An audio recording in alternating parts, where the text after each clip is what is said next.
क्या हो अगर आप कोरोना की वजह से अस्पताल में भर्ती हो जाएं? जल्दी करने से पहले अपने डॉक्टर को कॉल करें या अस्पताल जाकर अपने लक्षण बयान करें। आपको ऐसा इसलिए कर लेना चाहिए क्योंकि ये भी हो सकता है कि आपके स्थानीय आपातकालीन विभाग में ज्यादा लोगों के लिए बेड की सुविधा ना हो और आपको दूसरे अस्पताल में ले जाए जाने की जरूरत हो सकती है। या हो सकता है कि आपके लक्षणों को इतना गंभीर ना समझा जाए कि उसके लिए अस्पताल की जरूरत हो। तो बेहतर यही होगा कि एक बार फोन पर जानकारी ले लें। लेकिन एक बार भर्ती होने पर नर्स आपकी कोरोना की जांच करेंगी। ज्यादातर मरीजों के खून के नमूने लेने के बाद उनकी कई जांचें की जाएंगी। इसके बाद डॉक्टर आपके फेफड़ों की आवाज सुनेंगे और फिंगर मॉनिटर के जरिए ये देखेंगे कि शरीर में ऑक्सीजन का स्तर कितना है। ये क्यों किया जाता है? क्योंकि अगर आपको कोविड-19 की गंभीर समस्या हो चुकी है तो शरीर में ऑक्सीजन कम होने लगेगी। चूंकि इससे आपके अहम अंगों को जानलेवा खतरे हो सकते हैं, इसलिए आपको 2 पतली नलियों के जरिए ऑक्सीजन दी जाएगी। ये नलियां या तो सीधी या मास्क के जरिए आपकी नाक तक जाती हैं।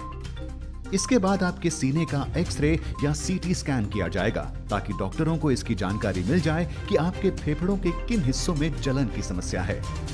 एक सीटी स्कैन या कंप्यूटराइज्ड एक्सियल टोमोग्राफी एक ऐसी जांच है जिसमें एक्सरे और कंप्यूटरों के जरिए बगैर किसी दर्द के आपके शरीर की क्रॉस सेक्शनल छवि मिलती है। सीटी स्कैनर एक बड़ी चौकोर या गोल एक्सरे मशीन होती है जिसके बीचों बीच एक गोलाकार टनल होता है। यहाँ से डॉक्टर आपके सीने को देख पाते हैं। आपके सीटी स्कैन के दौरान आपको एक टेबल पर लिटाया जाता है। ये टेबल धीरे धीरे टनल से गुजरती है। गैंट्री नाम की एक बड़ी रिंग आपके शरीर के इर्द गिर्द घूमती है। इसमें एक ऐसी ट्यूब होती है जिससे एक्सरे किरणें निकलती हैं और एक डिटेक्टर जिससे शरीर में रेडिएशन का पता लगाया जाता है। गैंट्री के घूमने से ये किरणें अलग अलग एंगल से आपके शरीर की तस्वीरें लेती हैं। फिर ये सारी सूचना कंप्यूटर तक जाती है जहां आपके फेफड़ों के 3D मॉडल की तस्वीर तैयार होती है।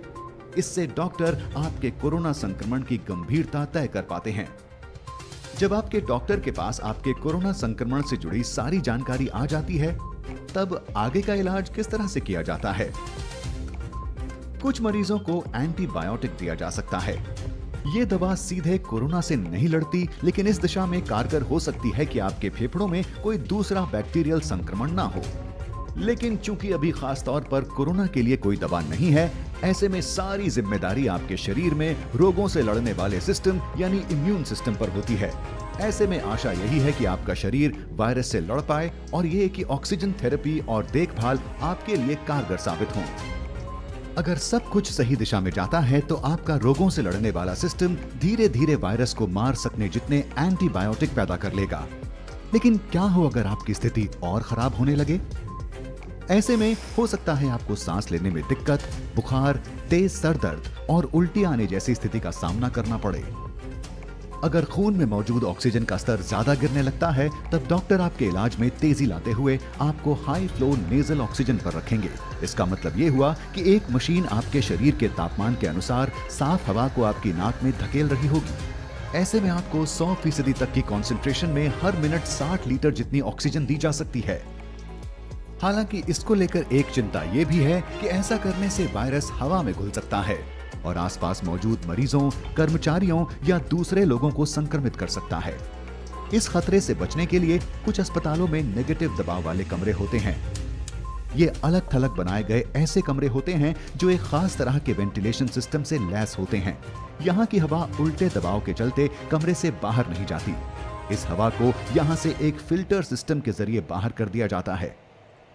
अफसोस इस बात का है कि हर अस्पताल में ऐसे कमरों की सुविधा नहीं होती। अगर हाई फ्लो नेजल ऑक्सीजन का तरीका काम नहीं करता, तब डॉक्टर आपकी जान बचाने की आखिरी कोशिश करते हुए आपको मैकेनिकल वेंटिलेशन पर रखेंगे। आपको आईवी के जरिए दवाइयां दी जाएंगी। मैकेनिकल वेंटिलेशन का पहला चरण एंडोट्रैकियल इंट्यूबेशन होता है। आपके सोने के बाद आपके डॉक्टर लैरिंगोस्कोप नाम के एक उपकरण का इस्तेमाल करेंगे। ये उपकरण एंडोट्रैकियल ट्यूब को उसकी सही जगह तक पहुंचाता है। डॉक्टर आपके सर को पीछे की ओर झुकाएंगे और लैरिंगोस्कोप को आपके मुंह के जरिए गले तक पहुंचाएंगे। यहाँ इस बात का खास ध्यान रखा जाता है कि ये आपके दांतों के संपर्क में ना आए। आपके डॉक्टर इसके बाद धीरे धीरे आपके एपिग्लॉटिस को उठाएंगे। ये आपके लैरिंक्स की रक्षा करने वाला हिस्सा होता है।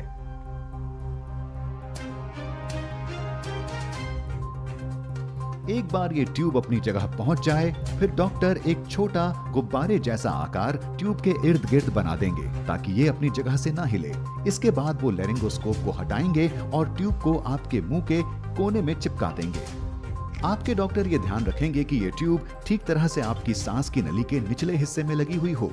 ये करने के लिए आपके फेफड़ों को एक खास बैग की मदद से फुलाया जाएगा और फेफड़ों की दोनों ओर से आने वाली सांस की आवाज को सुना जाएगा। अगर ट्यूब बहुत नीचे है तो दोनों फेफड़ों में एक समान हवा नहीं जाएगी। कुछ मामलों में ट्यूब की सही जगह सुनिश्चित करने के लिए इंट्यूबेशन के तुरंत बाद एक्सरे लिया जाता है। एक बार ये एंडोट्रैकियल ट्यूब अपनी सही जगह पर लग जाए, फिर आपके डॉक्टर इसे मैकेनिकल वेंटिलेटर से जोड़ देंगे, जहां एक खास तौर से डिजाइन किया पंप होता है। इस पंप के जरिए आप ऑक्सीजन की भरपूर मात्रा वाली हवा अपने फेफड़ों में लेते हैं और कार्बन डाइऑक्साइड को छोड़ पाते हैं। शरीर में ऑक्सीजन और कार्बन डाइऑक्साइड के स्तर पर नजर रखी जाती है ताकि ये सुनिश्चित किया जा सके कि वेंटिलेटर ठीक तरह से काम कर रहा है। तो अब आप सो रहे हैं और एक मशीन आपकी सांसों का ख्याल रख रही है। इस पड़ाव पर आपके बच पाने की कितनी संभावना है? बदकिस्मती से US agency for international developments emerging pandemic threat programme के पूर्व हेड और संक्रमित बीमारियों के जानकार डॉक्टर डेनिस कैरल का मानना है कि वेंटिलेटर पर पहुंचे कुल कोरोना मरीजों में से केवल 1/3 ही जिंदा बचे रह पाते हैं। वेंटिलेटर का ज्यादा लंबे वक्त तक इस्तेमाल भी एक मरीज के लिए घातक साबित होता है। तो अगर आप इन हालातों में बचे रह जाते हैं, आपके लिए आगे का रास्ता अब और भी लंबा होने वाला है। इस बीमारी के फैलने के शुरुआती दिनों में कुछ अस्पतालों ने शुरुआती इलाज के दौरान ही मरीजों को वेंटिलेटर पर रखा था। इसके पीछे की वजह यह भी थी कि ऐसे इलाज से वायरस को हवा में फैलने से रोका जा सकता है। अब जब शोध के लिए कोरोना के कई मामले हमारे सामने हैं, स्वास्थ्य जानकारों की कोशिश है कि वो अलग अलग तरह की सांस संबंधी दिक्कतों के लिए दिशा निर्देश जारी कर पाएं और ये बता पाएं कि किन मामलों में वेंटिलेटर का इस्तेमाल किया जाना है। इनमें कुछ ऐसे निर्देश शामिल हैं, जैसे मरीज को पेट के बल लिटाना, इसे प्रोन पोजीशनिंग कहा जाता है। माना जा रहा है कि इससे फेफड़ों तक पहुंचने वाली ऑक्सीजन की मात्रा को बढ़ाया जा सकता है। तो ये सब जानने के बाद क्या वजह है कि ये वायरस कुछ लोगों में केवल एक छोटी सी बीमारी बनता है, लेकिन कुछ लोगों के स्वस्थ होने के बावजूद ये उनकी मौत की वजह तक बन जाता है? ऐसे मामलों के लिए ये कहा जा सकता है कि बड़ा नुकसान रोगों से लड़ने वाले सिस्टम के कमजोर होने से होता है, न कि खुद वायरस से। सीधे शब्दों में, जब आपके शरीर के किसी सेल को किसी बाहरी खतरे या वायरस का अंदेशा होता है, तो वो सबसे पहले खुद को खत्म कर लेता है। ऐसा इसलिए कि वो बाकी सेलों तक ये संक्रमण पहुंचने से रोक पाए और आपकी रक्षा कर सके। ऐसा इसलिए हो पाता है कि आपके इम्यून सिस्टम के सेल यानी मैक्रोफेजेस सिग्नल देने वाला एक छोटा प्रोटीन छोड़ते हैं जिसे साइटोकाइन कहा जाता है। इनमें से कई प्रोटीन सेल के मरने के पीछे की वजह होते हैं। जब कई सेलों में एक साथ ऐसा हो रहा होता है तो इससे टिश्यू का काफी नुकसान हो सकता है। स्वास्थ्य जानकार इस प्रक्रिया को साइटोकाइन स्टॉर्म कहते हैं। कोविड-19 होने पर नुकसान फेफड़ों के टिश्यू का होता है। इससे फेफड़ों की छोटी थैलियों की दीवारें एक तरह का तरल छोड़ने लगती हैं, जिससे निमोनिया होता है और खून में ऑक्सीजन की कमी होने लगती है। आपके ज्यादातर सेल साइटोकाइन के बेरोक स्तर के चलते दम तोड़ने लगते हैं। ये आपके फेफड़ों का तब तक नुकसान करता है जब तक वो ऐसी स्थिति में ना पहुंच जाएं जहां से सुधार मुश्किल है। आपका शरीर अब खुद का ही नुकसान कर रहा होगा। साइटोकाइन स्टॉर्म कोरोना के गंभीर मामलों के मरीजों में एक आम बात हो चुके हैं और कई मामलों में लोगों की मौत के पीछे की वजह भी यही है। आप में ये साइटोकाइन स्टॉर्म होगा या नहीं, ये काफी हद तक आपके जीन्स पर भी निर्भर होता है। H1N1 फ्लू वायरस के मरीजों में ये पाया गया है कि जिनमें ये साइटोकाइन स्टॉर्म आया वो काफी हद तक जेनेटिक कारणों से था। अब ये काफी हद तक संभव है कि बढ़ती उम्र के साथ ये जेनेटिक इम्यून विकार आप में भी विकसित हो जाएं। लेकिन ऐसी भी संभावना है कि आपके जीन्स में पहले से ही कुछ ऐसा हो जिससे आप कोरोना वायरस से संक्रमित होकर तुरंत साइटोकाइन स्टॉर्म की समस्या से घिर जाएं। यहाँ ये समझना जरूरी है कि साइटोकाइन स्टॉर्म की पूरी तस्वीर अभी हमारे सामने नहीं है और स्वास्थ्य समुदाय को इस बीमारी के सारे पड़ावों को समझने में अभी लंबा वक्त लगेगा। कई जानकारियों की दूसरे संस्थानों के जरिए पुष्टि होना अभी बाकी है। लेकिन अच्छी बात यह है कि दूसरी बीमारियों में काम आने वाले ऐसे तरीकों पर शोध जारी है जो साइटोकाइन स्टॉर्म को रोक सकें और कोरोना से लड़ सकें। साथ ही नए तरीकों की खोज की दिशा में भी लगातार काम किया जा रहा है।